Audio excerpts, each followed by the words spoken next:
Okay, Jessica Stoya, this is specifically for you.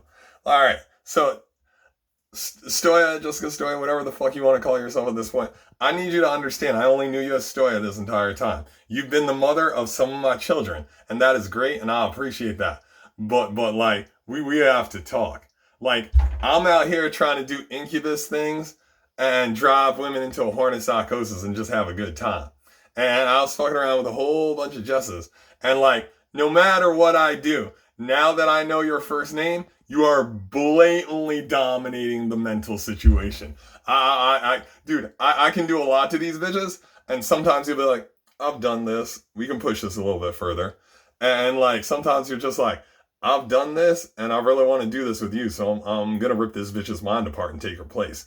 And like, that ain't healthy for nobody. You shouldn't be jumping into people's minds just when I'm doing all this other shit to them. Like, Stoya, whatever you want to call yourself, don't do that. Like I personally appreciate it. I've never felt so.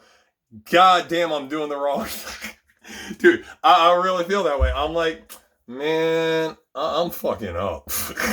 like really, like I feel like a total piece of shit because the mother of my children is like, you could be having better with me, and I'm like, I'm trying to fucking work out some stress on some gene trash by making it go insane sexually, and here you are being like a good woman and what would be a good wife if we were in any kind of non-genetic marriage and on paper or something by being like, why are you fucking with this gene trash?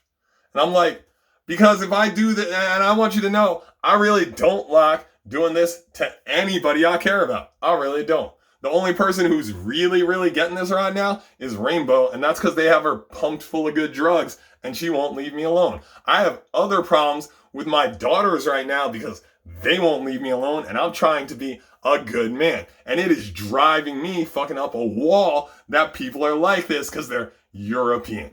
Now, I know a psycho Nazi slut that's been trained from the get when I see one, and they're ruining my life, Stoya. And I love the way you are, and I love all these kids we have, but I'm really, really trying to exercise some demons, and people are fucking it up. It's just incubus shit, and I don't care. I'll stop, but I want you to know I'm very upset that you are dominant. Dude, I can't even think of another Jess now without you literally being there. Like, good for you. Good for you. That's all I'm saying. Good for you. Go back to sleep. Do whatever you want. If you're working, go back to work. I don't really care. I just need you to know.